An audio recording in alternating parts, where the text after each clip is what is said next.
Live from the chicken wing capital of the world, Buffalo, New York. You're listening to the Childcare Bridge podcast, your source for the best tips, tools, and tactics on how to market and grow your childcare center, ensuring total domination. Total domination. This is the Childcare Bridge, and this is your host, Michael Tasner.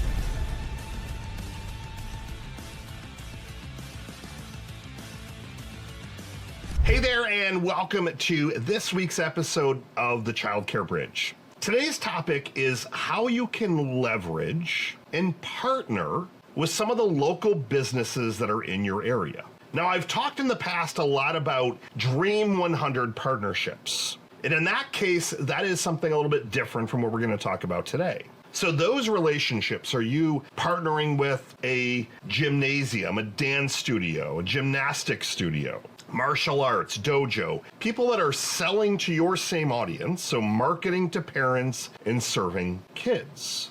Those people you start to strike up strategic partnerships with, referral relationships, marketing co-ops, and all of that great stuff.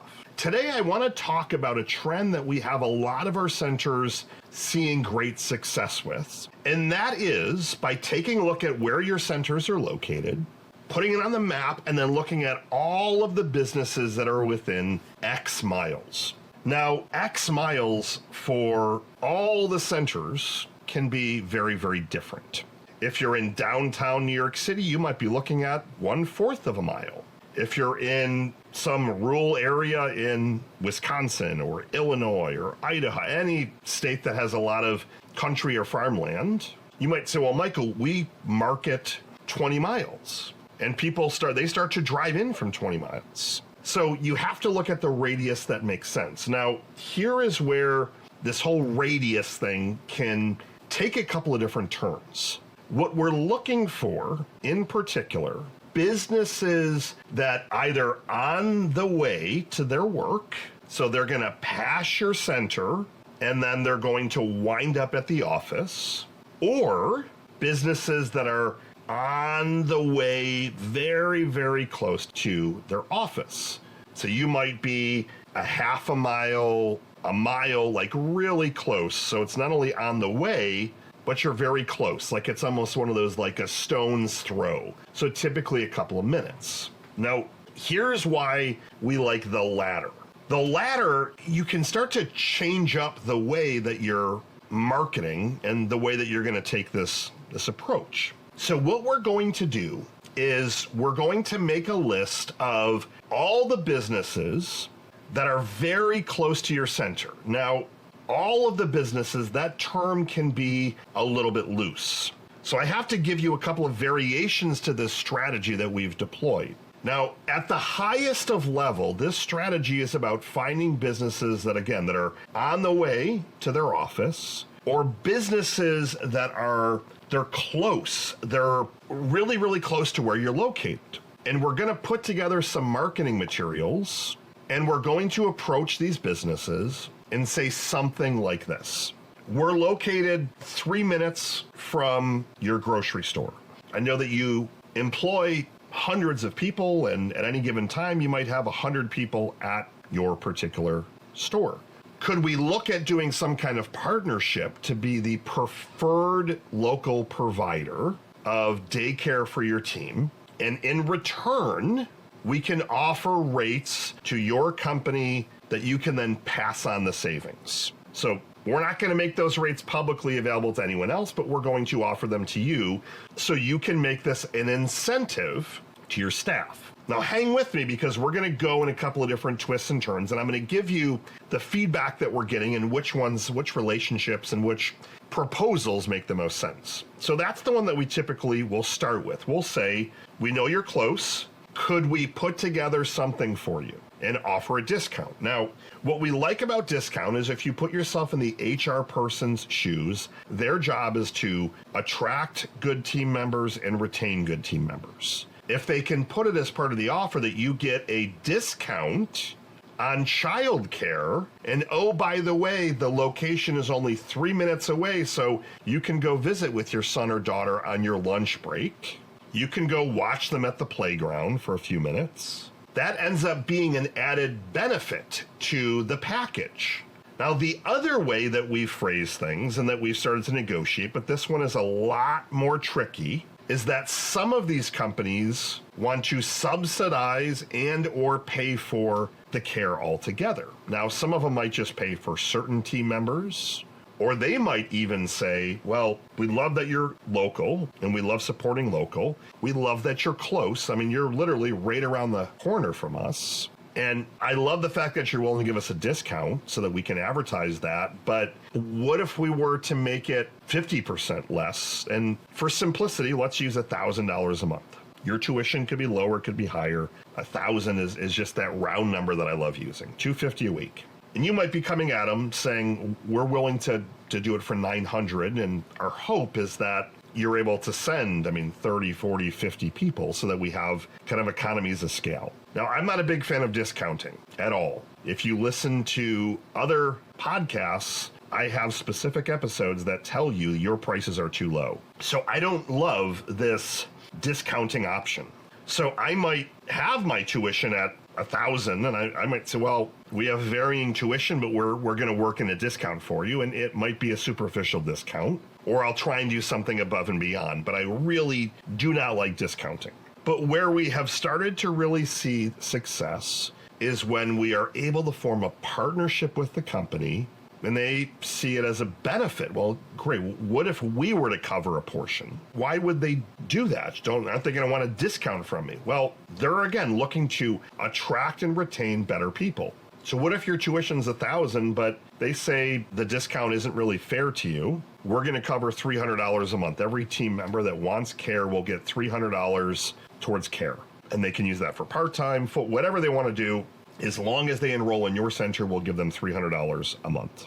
That starts to open a lot of more interesting conversations. And when that business has started to make you a partner, you become the preferred provider of care. That referral relationship can end up being worth its weight in gold. That ends up being what I would call a Dream 100 client. They're giving you 30, 40, 50. I have some centers that they're getting hundreds of enrollments every single year. But the hardest part is being able to get into these businesses. So where I started this conversation and said, well, you're going to make a list of all the businesses that are on the way to your center within that geographic area. So if you know that you're pulling 5 miles, start looking for the bigger businesses that are on the way in different, 5 miles here, east, west, north, south, all that good stuff. But the keyword is bigger. You can go and you can approach local businesses that have 5 employees, but we're looking to try and get a little bit of an economy of scale here where they're going to send 10, 15, 20 or more people. They can make it a benefit, but keeping in mind, let's say they only have 5 team members that are there. Not all 5 are going to have kids, and that just really becomes a little bit of an uphill battle.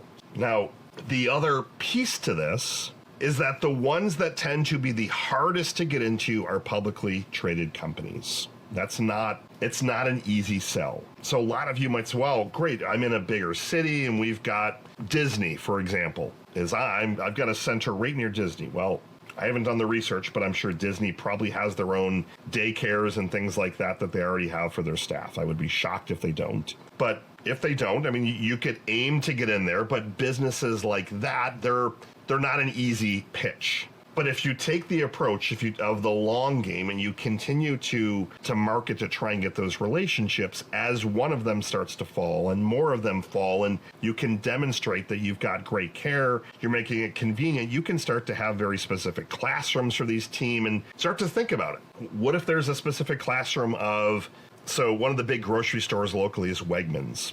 So what if you were, and they're a huge company. So what if you were the preferred local provider of daycare for Wegmans in the ones that are in this particular area? And then you even went as far as you had Wegmans classrooms where all the other Wegmans employees that are sending their kids to your facility, they're all getting to know each other. And it spurs that thing of family, and it's an amazing thing. The kids are getting closer, the parents are getting closer, and everyone wins. So what you need to look at is, again, step one, look at in all the different areas, businesses that are on their way to you. Ideally, they've got at least 50 employees. We've seen success with smaller. We have never seen success with anything less than 20. And those, again, keep in mind, you might end up landing a couple. We're not talking big numbers at those. You got to do those in scale.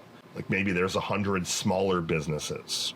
So once you've got those, we like to look at a couple of different job titles. I want to know who the HR manager, HR director, operations, sometimes the marketing director or CMO, and I might even go as high as the CEO, because what's the worst that could happen? They say no. Here's where you have to be different. Centers that I've taught this to, they usually say, I tried it, Michael. I didn't hear. I got crickets. I heard nothing back. Tell me, how did you approach this? Well, found the email of the HR director at this company. They've got 400 employees. Sent an email, didn't hear back. So how many other emails did you send? Well, one. Okay. How many letters did you send? How many times did you call? Can you tell me more about the HR director? You need to listen to my content around the Dream 100. And in that particular instance, you need to know everything about the people that you're trying to build a relationship with. And you need to find ways to get in front of them. You've got to be different. If you're sending something in the mail, send it through FedEx. That will get their attention. Send them some lump email. Send them a gift that doesn't break any of the gifting rules. Like you're not sending $1,000 gift. Maybe you're putting some blocks in the mail and it's lumpy mail, and hey, we're right around the corner. We'd love to build these are the building blocks to start a relationship with you. Something cheesy like that will start to get their attention. You need to work these people. They're already overworked, especially with the way that hiring has been and retention. Like they're extremely busy people. So play the long game, but do it in quantity. You're going to focus on these. Great. Let's go to another company, another one. And target and tailor your pitches. Option one, we want to give you, the employer, a special discount. But again, with that one, you have to be very, very careful because your margin's already pretty darn thin.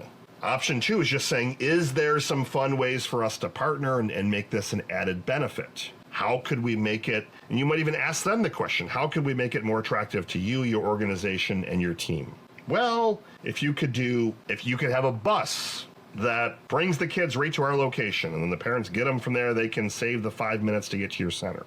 I'm not saying go buy a bus to fulfill that, but if you ask the question, they're going to start to give you some feedback. Well, if you do X, you might ask one of my favorite questions, what did you like most about what I just presented to you? Instead of saying, what is it missing? Well, you're missing this. What did you like most? Get some of that feedback.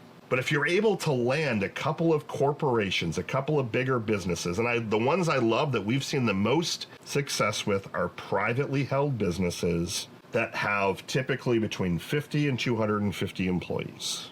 Nicer sized businesses, and they normally don't ask for a discount. They look at adding a stipend, $100 a month. They want to give an incentive for their team to go see you. So what I like to do, and the icing on the cake, is that instead of offering a discount, I might find the charity that the owner or some of the team, they're really big at.